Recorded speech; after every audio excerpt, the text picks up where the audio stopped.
इधर क्या पढ़ाया था लास्ट लेक्चर में बताओ। हाँ भाई, क्या पढ़ाया था। ये एक बैटरी है अगर, तो इस बैटरी का क्या होगा यहाँ इंटरनल रेजिस्टेंस, और यहां पर मैंने एक कनेक्ट कर दिया कैपिटल आर रेजिस्टेंस। ठीक है, ये जो पूरा है ना, ये पूरा सिस्टम जो है ये बैटरी है। दैट इज ये जो सेल का सिंबल है ये, और ये इसके साथ जो स्मॉल आर लगा हुआ है ये इसी के अंदर का इंटरनल रेजिस्टेंस है। डायग्राम जब बनाएंगे सर्किट डायग्राम तो इसको बाहर दिखाते हैं। आप जानते हो कि इंटरनल रेजिस्टेंस सेल के अंदर ही होता है, घोल की वजह से होता है उसके। ठीक है, मान लो इसका वोल्टेज का जो ईएमएफ है, मतलब बैटरी का जो ईएमएफ है वो एप्सिलॉन से दिखाया था, ई से दिखाया था, ई से दिखाया था। ईएमएफ इसका ई है, इंटरनल रेजिस्टेंस आर है, और यहां लगा हुआ है कैपिटल आर। और ये दो क्या है इसके टर्मिनल, ए और बी कह दो इसको। और ए और बी के बीच का पोटेंशियल डिफरेंस कितना है, वी है। तो ई आर और वी, और इसमें करंट कितना फ्लो हो रहा है, आई। ई आर आई वी में क्या रिलेशन था, जो ईएमएफ होगा वो बराबर होगा किसके, टर्मिनल पोटेंशियल के, प्लस इंटरनल रेजिस्टेंस से जो पोटेंशियल ड्रॉप हुआ है उसके। तो कितना ड्रॉप हुआ है इंटरनल रेजिस्टेंस से, आई इंटू आर। ये रिलेशन हमने आपको बताया था, ये रिलेशन बताया था। ये ईएमएफ है, दैट इज बैटरी ने जो टोटल एनर्जी प्रोड्यूस की है इलेक्ट्रॉन को देने के लिए वो ये है। अब इलेक्ट्रॉन ने उसको कैसे खर्च किया है, थोड़ा तो उसने सेल के अंदर ही खर्च कर दिया, तो सेल के जो अंदर खर्च हुआ है वो आई आर है, और फिर जो उसने बाहर सर्किट में आगे एनर्जी खर्च की है वो बी है। ऐसा समझो, बैटरी ने टोटल कितनी दी, ई, थोड़ा उसने इधर खर्च किया सेल के अंदर ही, और सेल के अंदर जो खर्च किया उसको हम ऐसे लिखते हैं स्मॉल आई और स्मॉल आर से, और बाहर जो खर्च किया वो बी, टोटल एनर्जी खत्म हो गई। तो ई किसके इक्वल आएगा, वी प्लस आई आर के। अब आप ये बताओ कि इस केस में जो हमारा हम्म जो सेल या बैटरी है वो चार्ज हो रही है या डिस्चार्ज हो रही है इस केस में। देखो बैटरी से आई करंट निकल रहा है, रेजिस्टेंस में जा रहा है, तो ये बैटरी इस समय चार्ज हो रही है या डिस्चार्ज हो रही है। हम्म बैटरी क्या हो रही है यहाँ पे, चार्ज हो रही है या डिस्चार्ज, डिस्चार्ज हो रही है ना। अरे चार्ज तो जब करेंगे जब इसको करंट मिलेगा बाहर से कहीं से, जब बैटरी को करंट दोगे तो बैटरी चार्ज होगी ना। फोन की बैटरी कैसे चार्ज करते हो, चार्जर लगाते हो ना, तो वो चार्जर से करंट उसमें जाएगा ना बैटरी में, तो वो चार्ज हो रही है। और जब उसको निकाल के यूज कर रहे हो तो वो डिस्चार्ज हो रही है। अभी यहां पर करंट कौन दे रहा है, बैटरी दे रही है ना, बाहर से कोई करंट थोड़ी ना बैटरी को हम दे रहे हैं। तो बैटरी करंट दे रही है, तो ये जो इक्वेशन लिखी गई है ये तब के लिए वैलिड है जब बैटरी डिस्चार्ज हो रही होगी, बैटरी से करंट हम ले रहे होंगे। लेकिन अगर इसका उल्टा कर दें, बैटरी को अगर हम करंट दें, यानी यानी चार्जिंग अगर हम पढ़े बैटरी की, तो फिर ये इक्वेशन चेंज हो जाएगी। फिर ईएमएफ टर्मिनल पोटेंशियल और पोटेंशियल ड्रॉप के इक्वल, मतलब ऐड के इक्वल नहीं होगा। कौन से केस में, चार्जिंग वाले केस में। ये कौन सा केस है, डिस्चार्जिंग का केस है ना। तो लिख देना वहां पे डायग्राम के ऊपर या कहीं पे फॉर्मूले के नीचे कि डिस्चार्जिंग के लिए इक्वेशन है। अब चार्जिंग वाली अभी लिखेंगे, लिखो जरा इसको, जहां वो रिलेशन लिखा था वहां लिख लो डिस्चार्जिंग। यहाँ बैटरी डिस्चार्ज हो रही है ना। अब बात कर लेते हैं चार्जिंग की। जब बैटरी को बाहर से चार्ज किया जाएगा किसी सोर्स से, तब ईएमएफ, टर्मिनल पोटेंशियल और इंटरनल रेजिस्टेंस में रिलेशन क्या होगा। तो देखो जरा कैसे चार्ज करेंगे। ये मान लो बैटरी है, ये इसका इंटरनल रेजिस्टेंस है, और अब इस बार हम यहां देखो ध्यान से, यहां पर एक सोर्स लगा रहे हैं। क्या लगा रहे हैं, एक ये सोर्स का पॉजिटिव टर्मिनल है, ये निगेटिव। ऐसा सपोज कर लो इस बैटरी से भी ज्यादा बड़ी एक बैटरी हमने यहां लगा दी है, इससे भी ज्यादा बड़ी। अब छोटी बैटरी को चार्ज करना है तो ज्यादा वोल्टेज की बैटरी लगानी पड़ेगी ना। क्या अगर मान लो ये 10 वोल्ट की है तो इसको 15 या 20 वोल्ट का लगाना पड़ेगा, तभी तो ये इसको क्या कर पाएगी, चार्ज कर पाएगी ना। बात समझ में आ रही है। जो चार्जर लाते हो फोन का, वो बैटरी के वोल्टेज से ज्यादा का लाते हो ना, तभी तो चार्जर उसको क्या करेगा, चार्ज। पता चला ये 10 वोल्ट की, ये 5 की लगा दी, तो ये कैसे इसको चार्ज कर देगी। तो इससे ज्यादा वोल्टेज होगा किसका, जो इसको चार्ज कर रहा है उसका। तो मान लो यहां हमने कोई भी वोल्टेज का एक सोर्स ले लिया जो इससे क्या है, ज्यादा है। अब जब ये इससे ज्यादा है तो फिर ये इसको क्या करेगा, चार्ज करेगा। तो ये बैटरी है, ठीक है। अब बताओ इधर देखो जरा, ठीक है। ये जो सोर्स अब आपने लगाया है बाहर से एक्सटर्नल, ये करंट कहां से देगा? अपने पॉजिटिव टर्मिनल से करंट निकलता है, तो पॉजिटिव से करंट निकला, मतलब करंट कहां से कहां फ्लो होता है बताओ? पॉजिटिव से निगेटिव की तरफ। पॉजिटिव टर्मिनल को हम ऐसे बोल सकते हैं हाई वोल्टेज का टर्मिनल है, पॉजिटिव तो ज्यादा होता है ना निगेटिव से, तो पॉजिटिव टर्मिनल को बोलेंगे हाई पोटेंशियल यानी हाई वोल्टेज का टर्मिनल, और निगेटिव को क्या बोलेंगे? लो वोल्टेज या लो पोटेंशियल का टर्मिनल। तो करंट ऑलवेज हाई से लो की तरफ फ्लो होगा। अरे बनाते हैं ना पॉजिटिव से निगेटिव की तरफ, तो positive that is high, negative that is low. तो करंट का फ्लो हमेशा याद रखो कहां से कहां होता है? हाई से लो, हाई से लो होगा हमेशा। अब इधर समझो, तो ये पॉजिटिव टर्मिनल है इसका, यहां से करंट निकलेगा और कहां जाएगा बताओ? बैटरी के अंदर एंटर करेगा, तभी तो बैटरी क्या होगी? चार्ज होगी। और यहां से जाने के बाद ये इंटरनल रेजिस्टेंस भी लगा हुआ है, मान लेते हैं बैटरी का जो ईएमएफ है वो ईएमएफ है ना, और ये यहां से निकल के करंट यहां से आके यहां से एंटर कर गया इसमें, ठीक है।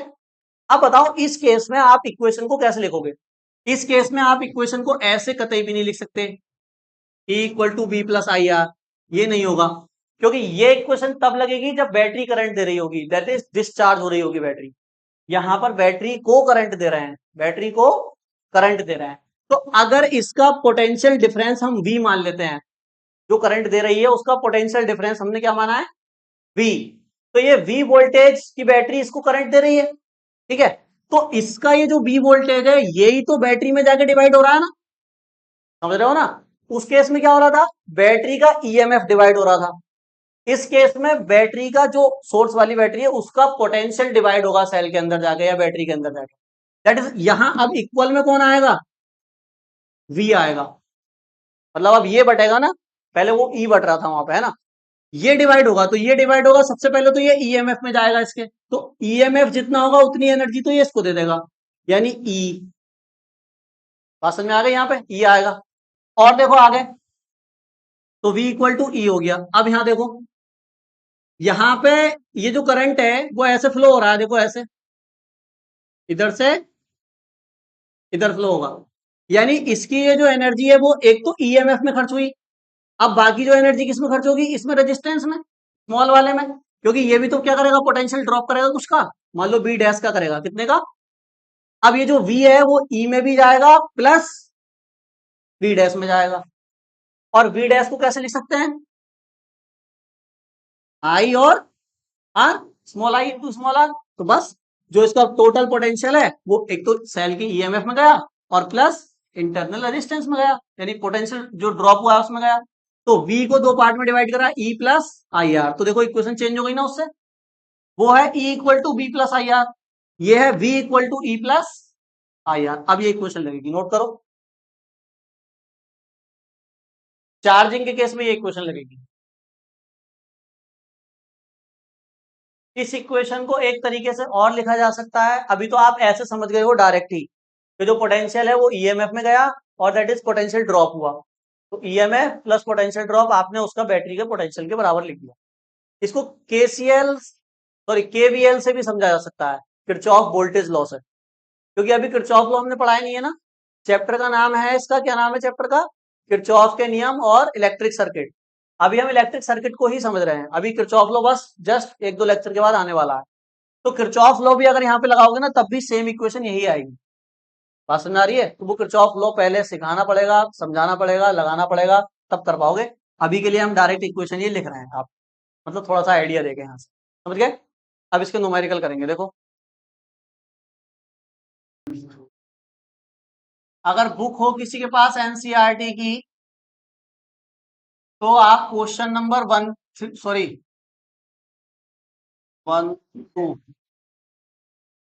3.1 पढ़ सकते हो, जरा देखो जरा, इसमें 3.1 क्वेश्चन पढ़ो जरा क्या है। देखो बहुत आसान न्यूमेरिकल है, बस थोड़ा समझ में आ जाना चाहिए आप।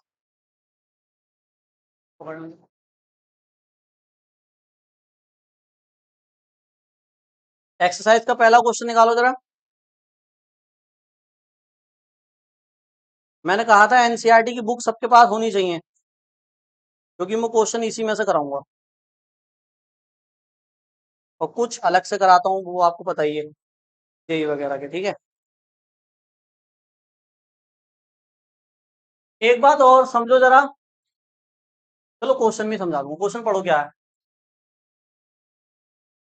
हम्म किसी कार की, हम्म 12 वोल्ट है, ठीक है, ठीक है, ठीक है, समझ गए क्वेश्चन। कार की एक बैटरी की बात हो रही, कार में बैटरी होती है ना, कार में क्या होती है ये कहाँ है तू बैठा है? कार में क्या होती है, बैटरी का क्या होगा, ईएमएफ, और बैटरी क्या देगी, करंट। तो वो सब बात की गई है, कह रहे हैं कार की एक बैटरी है, उसका ईएमएफ दिया हुआ है, कितना है बताओ जरा। विद्युत वाहक बल, दैट इज क्या, ईएमएफ यानी ई, है ना। वी मत लिख देना, विद्युत वाहक बल का सिंबल वी नहीं है, ई है ना। कितना है, 12 वोल्ट, ई की वैल्यू है। आगे पढ़ो। आंतरिक प्रतिरोध का सिंबल स्मॉल आर, है ना, सबको पता है ना। ठीक, कितना है, 0.4 ओम। आंतरिक इंटरनल रेजिस्टेंस बहुत कम होता है ना, इसलिए देखो वैल्यू भी छोटी छोटी आएंगी इंटरनल रेजिस्टेंस की, ऐसा नहीं आएगा 10 ओम इंटरनल रेजिस्टेंस, 20 ओम इंटरनल, ऐसा नहीं आएगा, पॉइंट में आएंगी वैल्यू, क्योंकि छोटा सा रेजिस्टेंस। आगे पढ़ो। अधिकतम धारा का मान, है ना, धारा नहीं बोला उसने, क्या बोला है, बस यहां समझने वाली बात है। उसने बोला है करंट मत बताओ, क्या बताओ, मैक्सिमम करंट कितना दे सकती है बैटरी, ये बताओ। यानी आई नहीं पूछा, क्या पूछा है, आई मैक्स। यही ट्विस्ट है बस थोड़ा सा, ठीक है। इसको नोट करो जरा, अभी बताएंगे कैसे होगा।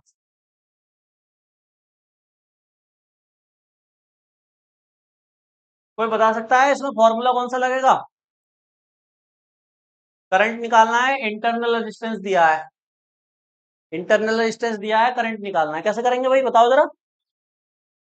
क्या करंट और इंटरनल रेजिस्टेंस में कोई रिलेशन बताया गया है अभी तुम्हें, कल परसों में ही बताया है? कोई फॉर्मूला बताया हो जिसमें करंट भी आता हो और इंटरनल रेजिस्टेंस भी आता हो। हम्म अभी जो बताया था रिलेशन, हाँ हाँ ये लगेगा देखो, बाय द रिलेशन। देखो ये एक फॉर्मूला मैंने बताया था, याद है आपको, I equal to E upon R plus small r, मैंने कहा था ये 10th में भी फॉर्मूला है। इसकी मदद से आप इंटरनल रेजिस्टेंस भी निकाल सकते हो और करंट भी निकाल सकते हो, बताया था ये फॉर्मूला, पीछे बताया है ना। प्रॉब्लम क्या है इस फॉर्मूले में कि आपको सारी वैल्यू नहीं पता। देखो ई पता है, आर पता है, कैपिटल आर पता है क्या, रेजिस्टेंस तो पता ही नहीं, तो इसीलिए उन्होंने क्या बोला है, मैक्सिमम। तो देखो अगर आप किसी बैटरी से मैक्सिमम करंट लेना चाहते हो तो आपको क्या करना पड़ेगा।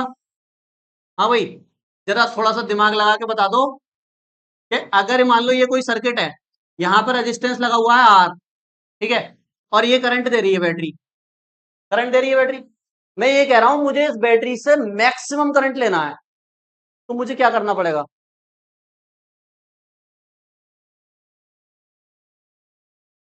बताओ ना। अगर इसको मैक्सिमम करना है तो किसको क्या करना पड़ेगा, रेजिस्टेंस को कम करना पड़ेगा, जाहिर सी बात है। भाई रेजिस्टेंस तो करंट का दुश्मन है ना, रेजिस्टेंस अगर ज्यादा है तो करंट बहुत कम होगा, रेजिस्टेंस कम है तो करंट बहुत ज्यादा होगा। तो ज्यादा की बात चल रही है ना, करंट को ज्यादा करना है तो रेजिस्टेंस को क्या करना पड़ेगा, कम। अब ज्यादा कितना, मैक्सिमम, तो रेजिस्टेंस फिर मिनिमम, और मिनिमम वैल्यू कौन सी कितनी होती है, 0। तो दैट इज, अगर आप देखो, याद रखना इस चीज को, अगर इफ आर को आप मिनिमम कर दो, आर को क्या कर दो, minimum, minimum that is 0, equal to 0 नहीं लिखा है मैंने, ध्यान रखना, इक्वल टू 0 नहीं, टेंस टू 0। टेंस टू 0 का मतलब ये होता है कि बहुत ही कम कर देना, कम कितना, 0 के बराबर कर देना, बात समझ आ रही है। तो जब R टेंस टू 0 होगा, दैट इज रेजिस्टेंस बहुत ही कम कर दिया आपने वायर में, तो आपका करंट क्या हो जाएगा, अरे करंट क्या हो जाएगा, ये बात समझ में आती है, तो रेजिस्टेंस कम तो करंट मैक्सिमम। तो क्वेश्चन में मैक्सिमम करंट ही पूछा था, तो दैट इज आर की वैल्यू नहीं पता ना, तो आर को क्या रख दो आप, क्या रख दो भैया, 0। तो फिर ये आई किस में बदल जाएगा? आई मैक्स में। और आई मैक्स जब इसे 0 करोगे तो 0 प्लस आर क्या हो जाएगा? अरे 0 प्लस आर 0 आर। तो ई भी पता है, आर भी पता है, वैल्यू रखो, डिवाइड करो, आंसर खत्म। अरे सही है, नोट करो। ये बात भी नोट कर लेना है ना साइड में, नोट में नोट। फिर करंट मैक्सिमम कब होगा? जब रेजिस्टेंस 0 को टेंस करेगा। अब तो कर दो। अच्छा, तो देखो आंसर 30 एम्पियर आ जाएगा इसका। यहाँ रखोगे 12, यहाँ रखोगे 0.4, पॉइंट हटा देते हैं, एक नंबर एक जीरो बढ़ा देते हैं, तो 4 से इसको कट करोगे तो 30 बार में ये कट हो जाएगा, 30 एम्पियर इसका करंट आ गया। अच्छा एक बात बताओ, ये रेजिस्टेंस इक्वल टू जीरो किसमें होता है? इक्वल टू जीरो होता है या नहीं होता है बताओ? और होता है तो किसमें होता है? किसमें? सेमी कंडक्टर में क्या हो जाता है रेजिस्टेंस? जीरो। सुपर कंडक्टर में होता है, सेमी में नहीं, सुपर में, है ना? सुपर कंडक्टर पढ़ाया था ना मैंने, बताया था ना सुपर कंडक्टर। मतलब एक टेम्परेचर पर ले जाने के बाद फ्रीज, जैसे टेम्परेचर बढ़ाते हैं तो रेजिस्टेंस बढ़ता है, टेम्परेचर घटाते गए घटाते गए घटाते गए, एक टेम्परेचर के बाद उसका रेजिस्टेंस इतना घट जाएगा तो वो क्या हो जाएगा? जीरो हो जाएगा।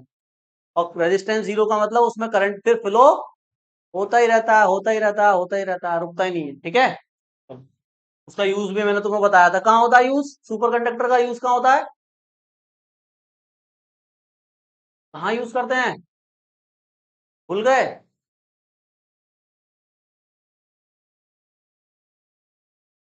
स्विट्जरलैंड में एक बना हुआ है क्या है? एटम की रिसर्च कैसे? एटम की रिसर्च कैसे करेंगे? तो सुपर कंडक्टर का यूज करंट के लिए नहीं, सुपर कंडक्टर का यूज मैग्नेट बनाने के लिए होता है, इलेक्ट्रोमैग्नेट। करंट से बनने वाली मैग्नेट, मैंने बताया था ना, करंट से भी मैग्नेट बन जाती है। एक तो मैग्नेट तुम वो देखते ही हो, ब्लैक कलर की जो होती है, एक मैग्नेट करंट से भी बन जाती है। एक पाइप लो, उस पर वायर लपेटो और उसमें करंट फ्लो करा दो, वो मैग्नेट बन गई। जैसे मैग्नेट बिहेव करती है बिल्कुल वैसे ही बिहेव वो करेगी। लोहे की कोई भी चीज रखो उसके आगे चिपक जाएगी। करंट की मैग्नेट नॉर्मल मैग्नेट से कहीं गुना ज्यादा स्ट्रांग होती है। बात समझ में आ रही है? तो सुपर कंडक्टर का यूज हम, क्योंकि सुपर कंडक्टर में करंट अनलिमिटेड है, तो उससे उसका यूज करके मैग्नेट भी कैसे बनेगी? अनलिमिटेड स्ट्रांग बनेगी। उसका यूज करके मैग्नेट बनाते हैं बहुत ज्यादा स्ट्रांग स्ट्रांग। मैग्नेट बनाने के बाद हम उसका यूज फिर कहाँ करते हैं? पार्टिकल एक्सिलरेटर में या पार्टिकल कोलाइडर में। जो एटम होते हैं उनको कोलाइड कराते हैं। कोलाइड करेगी कोई चीज तो टूटेगी, तो एटम टूटेगा। एटम टूटेगा तो क्या निकलेंगे? Electron proton neutron. उनको भी कोलाइड करा दो, वो फिर टूट जाएंगे। तो हमें पता चल जाएगा कि एटम के अंदर क्या है, इलेक्ट्रॉन के अंदर क्या है, प्रोटॉन के अंदर क्या है, सारी चीजें पता चल जाती हैं। तो पार्टिकल कोलाइडर में सुपर कंडक्टर का यूज करते हैं, बताया था। ठीक, वो तो भूल जाओ, फिलहाल यहाँ आ जाओ। ये समझ में आया न्यूमेरिकल? इजी है एकदम लड्डू। अगला वाला करो इससे। एआरटी का 3.2 पढ़ दो भाई। हम्म।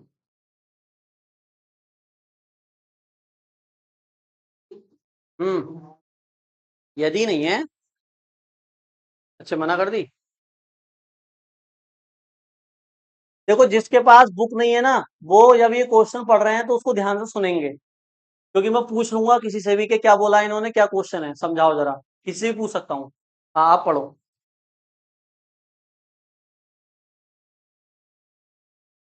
ठीक है। ठीक है। ठीक है। हाँ देखो, कितनी चीजें पूछी हैं? कितनी चीजें पूछी हैं? हैं? सुना ही नहीं?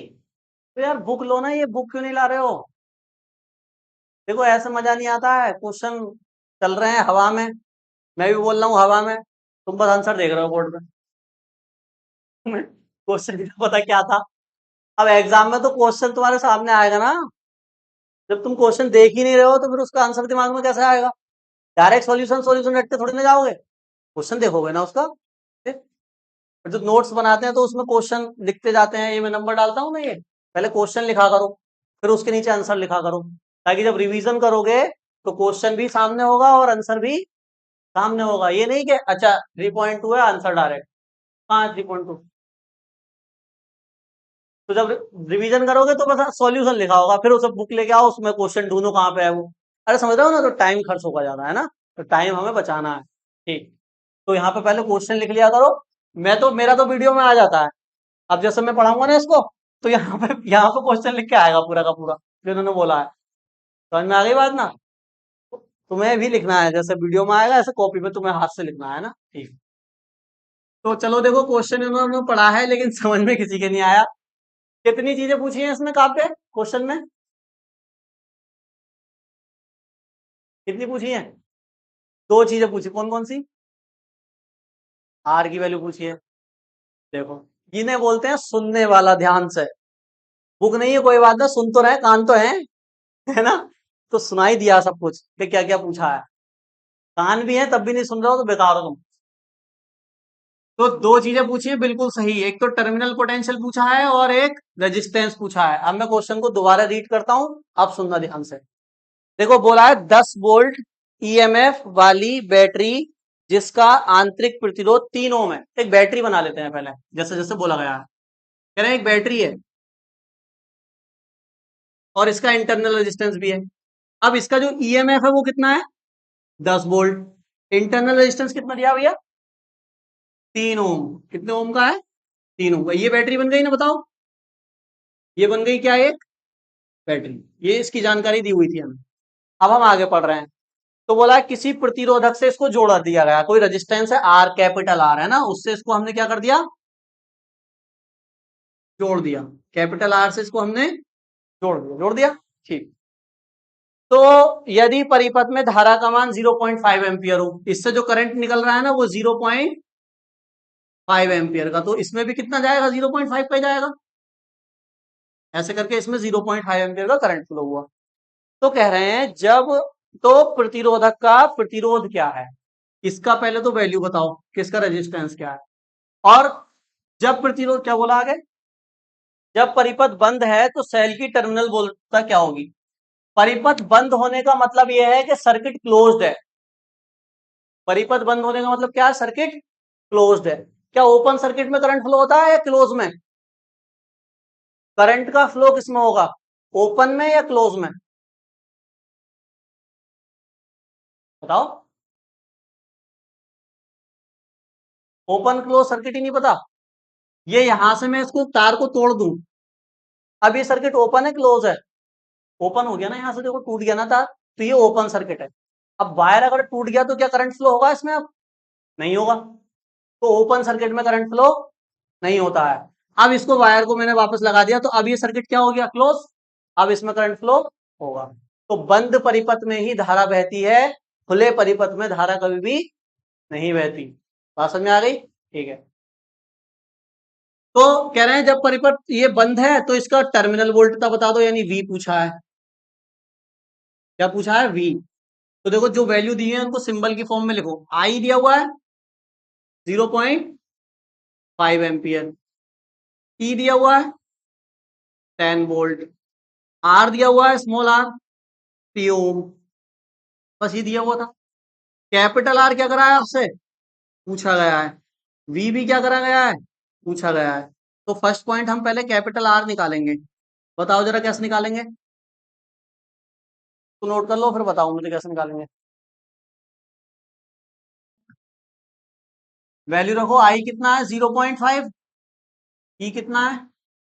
10, आर प्लस स्मॉल आर कितना है? 3। ऐसे केस में क्या करते हैं? 1 मान के क्रॉस मल्टीप्लाई, इसकी इससे करो, इसकी इससे करो। तो देखो, आर की 0.5 से करोगे 0.5 आर आएगा, प्लस 0.5 की 3 से करोगे 1.5 आएगा। 10 बन जा 10। इस वैल्यू को उठा के इधर माइनस में लेके जाओ, तो 10 माइनस 1.5, 10 में से 1.5 माइनस करो, कितना आएगा? कितना है बताओ? 8.5 आएगा ना। 10 में से 1.5 माइनस करोगे 8.5 ही तो आएगा, ऐसा समझ लो, है ना। तो 0.5 इसके नीचे जाएगा, पॉइंट से पॉइंट हट जाएगा और 5 से ही कट हो जाएगा। 5 बन जा 5, 5 7 जा 35। आर आया हमारा 35, सॉरी 17 ओम। 17। किसी को कैलकुलेशन में डाउट हो तो पूछ लो। सेकंड पॉइंट करो, पी निकालो, पी निकालो we.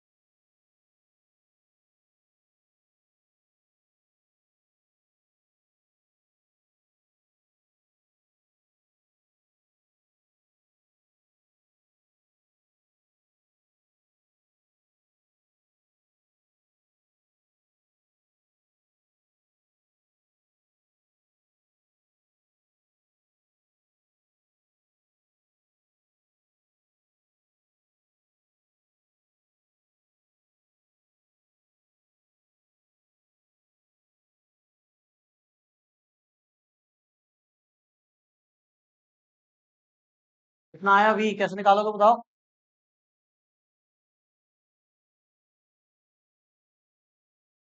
We equal to E minus I R, ठीक है, इससे भी आ जाएगा।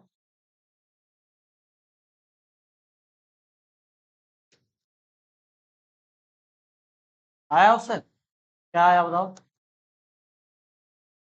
ना। हाँ 8.5 आया। किससे करा था वो फॉर्मूला जो बताया था उससे, equal to V plus I R वाला। तो हाँ वो एक वही वही तो बोला मैंने भी। तो उससे 8.5 आया।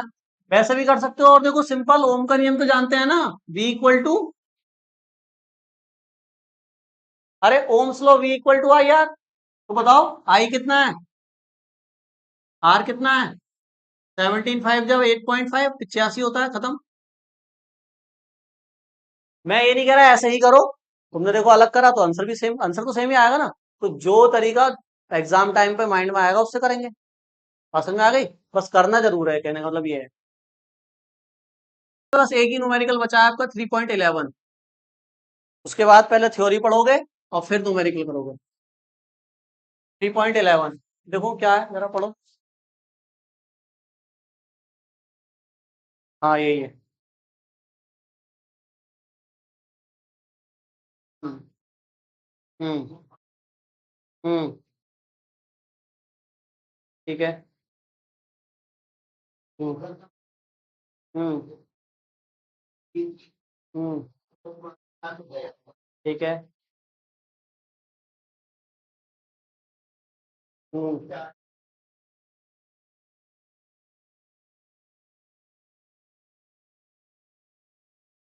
समझ में आया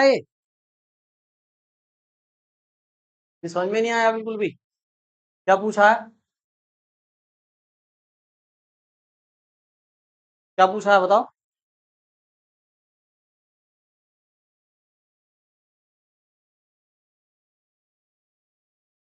टर्मिनल वोल्टता पूछी है, ठीक है। हम्म। तो देखो ये क्वेश्चन ये है, 8 वोल्ट विद्युत वाहक बल की एक संचायक बैटरी है और उसका ईएमएफ कितना है, 8 है, जिसका आंतरिक प्रतिरोध 0.5 है। ये तो बैटरी के बारे में हो गई दोनों बातें, ईएमएफ भी दे दिया और आर भी दे दिया। फिर आगे बोला है इसको श्रेणी क्रम में 15.5 ओम के प्रतिरोधक का उपयोग करके 120 वोल्ट के डीसी सोर्स द्वारा चार्ज किया जाता है। अब बैटरी को क्या कर रहे हैं, चार्ज कर रहे हैं। बैटरी करंट नहीं दे रही है अब, वो जो मैंने अभी बताया था ना, आते ही जो केस बताया था वो केस है। तो अब बैटरी को हम चार्ज कर रहे हैं, तो देखो डायग्राम कैसे बनेगा। तो यहाँ बैटरी बना लेते हैं पहले एक, यहाँ इंटरनल रेजिस्टेंस है, और अब यहाँ पर लगा हुआ है सोर्स, और ये सोर्स जो है ना वो 120 वोल्ट का है, ये पॉजिटिव, और ये कोई भी सोर्स मान लो, डीसी सोर्स है ना, डीसी बोला गया ना क्वेश्चन में। डीसी का मतलब जानते हैं ना, क्या मतलब है? सोर्स दो टाइप के होते हैं, एसी सोर्स और डीसी सोर्स। तो क्या फुल फॉर्म है दोनों का, क्या मतलब है? डीसी सोर्स वो होते हैं जो डायरेक्ट करंट देते हैं, और एसी सोर्स किसी के जरिए करंट देते हैं, ऐसे चले भाई तू ले करंट उसे दे दिए, ऐसे तो। हाँ, एसी सोर्स मतलब अल्टरनेटिंग करंट वाले सोर्स। करंट दो टाइप के, तो करंट सोर्स भी तो दो टाइप के हुए ना। करंट दो टाइप के मैंने बताया था, एक डायरेक्ट करंट होता है जिसकी वैल्यू क्या रहती है, फिक्स, चेंज नहीं होती टाइम के साथ, क्योंकि ये है। और जो एसी सोर्स होगा यानी एसी करंट देगा, एसी करंट जो घरों में आता है, जिसकी वैल्यू कभी बढ़ेगी कभी घटेगी, कभी बढ़ेगी कभी घटेगी, उसको पढ़ना है आपको, बहुत डिटेल में पढ़ना है एसी करंट। डीसी इतना मतलब डीसी तो पढ़ ही रहे हो। तो देखो,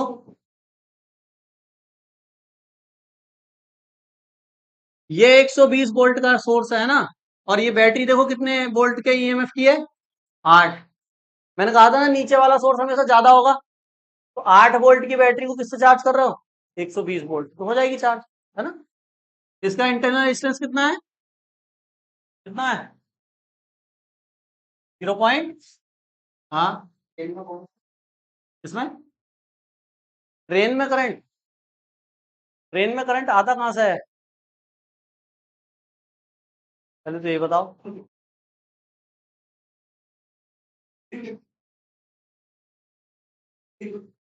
घरों में से थोड़ी आता है, ट्रेन में तो आई थिंक वो लगे होते हैं ना, जनरेटर टाइप, इंजन के पास में है, या सोलर पैनल लगा होता है पूरी ट्रेन पे,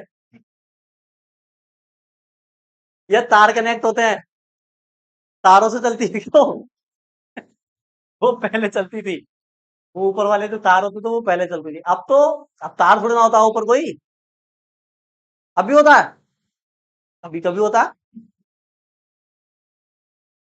कभी कभी क्या क्या मतलब है, मतलब ट्रेन के अंदर जो इलेक्ट्रिसिटी आती है, इसी होगी, जाहिर सी बात है, क्योंकि इसी एसी के लिए तो पूरा सिस्टम चाहिए ना, खंबे वंबे, और ये देखो घरों में एसी कैसे आता है, पहले हाई टेंशन लाइट खंभों से आ रही है, फिर ये छोटे खंभों, यहाँ से हाई टेंशन है ये तो बहुत ज्यादा, इसको आप डायरेक्ट घर में ले लेते हो क्या, इसको डायरेक्ट घर में ले लिया तो क्या होगा, घर उड़ जाएगा पूरा। तो फिर बताओ कैसे लेते हैं, ये जो तार जा रहे हैं हाई टेंशन वाले, इनको कहाँ इसकी जो इसका जो करंट है उसको कहाँ भेजते हैं हम पहले, घरों में लाने से पहले, ट्रांसफार्मर में। ट्रांसफार्मर का काम ये होता है कि इस इतने हैवी वोल्टेज वाले करंट को ट्रांसफॉर्म करके क्या कर देगा, बहुत ही 120 वोल्ट का बना देगा, घर में 120 का होता है, फिर ट्रांसफार्मर से छोटे खंभों पर जाता है, छोटे खंभों से ये घरों में केबल आ जाते हैं छोटे छोटे। बात समझ में आ गई। ये जो हाई टेंशन लाइट है ये कहां से आ रही है, जहां पर एसी करंट को बनाया जा रहा है। एसी करंट कैसे बनता है पता है ना, कैसे बनता है एसी करंट, बिजली घर जो बने हुए हैं वहां पे एसी करंट बनता है, तो वो कैसे बनता है उसका मैन्युफैक्चरिंग पूरा पता है, अरे बताया है मैंने, कैसे बनता है बताओ कैसे बताया है, पवन चक्की से नहीं बन, पवन चक्की से भी बनता है, ये कहो, ये करंट पवन चक्की से नहीं बनना, पवन चक्की से भी बनता है, पानी से भी बनता है, न्यूक्लियर एनर्जी से भी बनता है, केमिकल रिएक्शन से भी, केमिकल रिएक्शन से तो डीसी बनता है, उसे छोड़ दो, न्यूक्लियर रिएक्शन से बनता है, पानी से बनता है, पवन चक्की से बनता है, इन सब चीजों से करंट बनता है। और सबसे ज्यादा आपका उससे बनता है कोयला जलाकर जो बनाते हैं। तो कैसे बन, मतलब पानी से करंट कैसे बनता है पता है, सुना होगा पानी से करंट बनता है, सुना है, कैसे बनता है, पानी के अंदर करंट है क्या, हाँ हाँ, मैग्नेट को नहीं, कॉइल को, मैग्नेटिक फील्ड के अंदर कॉइल को घुमाते हैं, मैग्नेटिक फील्ड के अंदर अगर कॉइल घूमेगी तो क्या होगा, पूरा बताओ पता नहीं, कॉइल को जब मैग्नेटिक फील्ड में घुमाएंगे तो क्या होगा, ऐसी करंट आ जाएगा एकदम ही, मैग्नेटिक फ्लक्स चेंज होगा। अभी मैग्नेटिक फ्लक्स क्या है, आगे सब पढ़ना है, सब डिटेल में है, अभी टॉपिक छेड़ दिया बीच में, पता ना कहां से। मैग्नेटिक फ्लक्स चेंज होगा, और जब भी किसी कॉइल से मैग्नेटिक फ्लक्स चेंज होता है उसमें ईएमएफ इंड्यूस हो जाता है, ईएमएफ समझ रहे हो ना, ये बैटरी वाला, ये इंड्यूस अगर हो गया किसी में तो मतलब जहां वोल्टेज वहां क्या, करंट, सेल में वोल्टेज होती है तभी तो करंट देता है, तो उस कॉइल में ही वोल्टेज इंड्यूस हो जाएगा, जिसको बोलते हैं इंड्यूस ईएमएफ। अब कॉइल में जब वोल्टेज इंड्यूस होगा तो फिर वो क्या देने लगेगी, करंट। अब उस कॉइल को घुमाना है, घूमेगी वो घुमाना आपको है, खुद से नहीं घूमेगी वो। तो आप उसको कैसे घुमाते हो वो आप देखो। अगर घूम गई वो तो करंट दे देगी। उसको घुमाने के लिए हम क्या करते हैं, बहुत बड़ा सा एक जो पंखा टाइप होता है उसको बना देते हैं, बहुत खुली जगह में लगा देते हैं, उसको देखा होगा मूवी वगैरह में। और फिर वो हवा से घूमता है। वो क्या घूम रहा है, वो पर ना घूम रहे हैं उसके, वो पर के अंदर लगा हुआ कॉइल घूम रही है और वो मैग्नेटिक फील्ड में घूम रही है। तो वो क्या बनाएगी, करंट। तो हम कह देते हैं हवा से करंट बन गया। तो हवा से करंट थोड़ी ना होना, हवा ने तो उसको क्या करा, बस रोटेट कराया। अब पानी से कैसे बनेगा, बड़े बड़े पानियों को रोक देते हैं ना, डैम बनाते हैं डैम, फिर थोड़े सी जगह से पानी को छोड़ा जाता है। वो पानी जब गिरेगा बहुत ही हाइट से, तो उसमें बहुत ज्यादा क्या है, ऊपर रुका हुआ है तो पोटेंशियल एनर्जी है, छोड़ोगे तो काइनेटिक एनर्जी कन्वर्ट होगी। वो काइनेटिक एनर्जी उस पर गिरेगी टरबाइन पे जाके, तो वो घूमेगा फिर से। वो घूमेगा तो फिर से क्या बन जाएगा, करंट बन जाएगा। तो पानी का यूज करा उसे घुमाने में, हवा का यूज करा उसको घुमाने में। कोयले का यूज कैसे करते हैं, कोयला गर्म करा, जलाया कोयला, कोयला जलाने के बाद उसके ऊपर बहुत बड़ा बर्तन में एक पानी रख दिया उबलने के लिए। पानी उबलते उबलते उबलते उबलते भाप में कन्वर्ट होने लगा, स्टीम बन गई उसमें। स्टीम को फिर कहाँ गिराया, टरबाइन पर।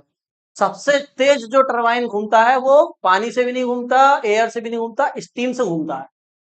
जो भाप होती है ना उससे, उसको जब गिराते हैं टरबाइन पे तो बहुत तेजी से घूमता है। तो फिर बहुत ज्यादा करंट बनता है एकदम, है ना। तो ज्यादातर करंट आपके स्टीम एनर्जी से बनाए जाते हैं, स्टीम से। अब स्टीम को गर्म करने के लिए या तो कोयले का यूज कर लो या न्यूक्लियर एनर्जी। न्यूक्लियर एनर्जी तो पता है ना क्या होती है, एटम बम वगैरह जिससे बनते हैं, उसका यूज कर लो। थोड़ा सा उसका यूज करोगे तो पूरा स्टीम में कन्वर्ट, स्टीम से टरबाइन घूमेगा, टरबाइन से करंट आएगा। वो करंट डीसी करंट नहीं है, वो करंट कौन सा करंट है, एसी करंट। डीसी करंट केवल और केवल कैसे बनता है, केमिकल एनर्जी से, पढ़ा है ना। केमिकल एनर्जी सेल में रिएक्शन से जो केमिकल एनर्जी बनती है उससे डीसी करंट बनता है। ये टरबाइन से नहीं बनता, समझ में आ गई बात, ठीक। चलो बहुत दूर ले गए तुम। अब बताओ करना क्या है इसके अंदर, तो हमें, अरे पूछा क्या है, यही क्वेश्चन है क्या। डीसी सोर्स द्वारा चार्ज किया जाता है, चार्ज होते समय बैटरी की टर्मिनल वोल्टता बताइए। चार्ज होते समय इसका क्या बताना है, टर्मिनल पोटेंशियल। देखो करंट यहां से जाएगा आई एम्पियर का, ये जाएगा आई एम्पियर का। तो आपसे वी पूछा है, क्या पूछा है, टर्मिनल पोटेंशियल वी होता है। अब मैंने बताया चार्जिंग के केस में ये जो इक्वेशन है वो चेंज हो जाती है, क्या हो जाती है, V equal to E plus I R. ये इक्वेशन यूज करनी है आपको, नोट करो जरा। आई, आई को निकालो पहले, है ना। आई निकालोगे, ई और आर तो पता है ना, देखो ई कितना है 8 वोल्ट, आर कितना है 0.5 ओम, यही है ना। आई नहीं पता है, आई, आई को कैसे निकालना है, देखो ध्यान से सुनो अब जरा। आई कितना है, कितना है, गलत है, इससे नहीं निकलेगा, इससे, इससे कैसे निकालोगे, इसमें वी तो निकालना है, बैटरी का टर्मिनल पोटेंशियल निकालना, समझो ना, इसका थोड़े ना, बैटरी का निकालना है टर्मिनल पोटेंशियल। ये इसके अक्रॉस, बैटरी के अक्रॉस कितना होगा चार्ज होते समय। अरे सही है। तो देखो आई कैसे निकलेगा, ध्यान से सुनो। ऊपर लिखना है आपको नेट पोटेंशियल, हालांकि ये केवीएल का यूज करके बहुत आसानी से हो जाएगा, लेकिन आपको पढ़ाया नहीं है तो वो बता भी नहीं रहे, ठीक है। और नीचे लिखना है आपको नेट रेजिस्टेंस, नेट लिख दो, चलो टोटल लिख दो। नेट यूज ज्यादातर उसके लिए करते हैं ना, टोटल रेजिस्टेंस, रेजिस्टेंस तो ऐड ही होता है। हाँ भाई, ये क्या लिखा है मैंने, net potential upon total resistance. ध्यान सुनो, चार्जिंग वाला केस थोड़ा सा डिफरेंट है, गलत मत करके आ जाना एग्जाम में। चार्जिंग वाले केस में आपको करंट कैसे निकालना पड़ेगा, net potential upon total resistance. Net potential से हमारा ये मतलब है कि जो सोर्स दे रहा है उसका पोटेंशियल माइनस करना पड़ेगा किसका, जिसको चार्ज कर रहे हैं उसका पोटेंशियल। 120 सोर्स का पोटेंशियल है, लेकिन 120 में से 8 किसको दे रहा है? बैटरी को। तो 120 माइनस 8 नेट पोटेंशियल आएगा। बात समझ में आ रही है? हालांकि ये किरचॉफ लॉ से बहुत अच्छे समझ में आता है। देखो निगेटिव से पॉजिटिव जाते हैं तो इसको पॉजिटिव लेंगे, और जब पॉजिटिव से निगेटिव जाएंगे तो निगेटिव लेंगे। ये रूल है किरचॉफ लॉ का। तो ये पॉजिटिव निगेटिव से पॉजिटिव गए, दैट इज लो से हाई गए, लो से हाई गए तो ये पॉजिटिव। फिर आगे बढ़े, यहां देखो पॉजिटिव प्लेट है और ये, तो हाई से किधर जा रहे हो? हाई से लो जाओगे तो फिर इसको क्या लेना पड़ेगा? निगेटिव। लो से हाई पॉजिटिव, हाई से लो निगेटिव। अरे बात समझ में आ गई? तो ऐसे भी समझ सकते हो। तो देखो आई जो निकलेगा वो कैसे निकलेगा? 120 में से किसको माइनस करना पड़ेगा? 8 को ऊपर। अरे ठीक है। अच्छा एक चीज रह गई आपने बताया नहीं, क्वेश्चन में यहाँ पे एक सीरीज में रेजिस्टेंस भी तो लगाया है ना उसने? अरे लगाया नहीं लगाया? श्रेणी क्रम में एक प्रतिरोध लगाया, कितने का? 15.5 ओम का, ये लगाया है। तो टोटल रेजिस्टेंस कितना है? एक तो ये है और एक ये है, तो 0.5 प्लस 15 पॉइंट, यहां से करंट निकलेगा तो कितना आएगा देखो? 112 आया ऊपर, और इसको ऐड करोगे तो कितना आएगा? 16। 16 सत्ते 112 होता है आई थिंक। देखो 16 7 जा 112 है ना? तो 7 एम्पियर का करंट आया ना इसमें, 7 एम्पियर का करंट आया। अब आप ये एक क्वेश्चन लगा सकते हो बेधड़क एकदम। तो वी निकालना, वी निकल जाएगा, निकालो जरा। तो यहां रखोगे V equal to E plus I R. Charging के लिए क्वेश्चन बताइए। ई हमारा दिया हुआ है 8, करंट है 7, और ये है 0.5। इसको इनटू कराओगे आएगा 3.5, ऐड करोगे हो जाएगा 11.5 वोल्ट। ठीक है। तो अब तक जितना भी हमने पढ़ा है इस चैप्टर में, उस पर बेस्ड न्यूमेरिकल हमने कर लिए।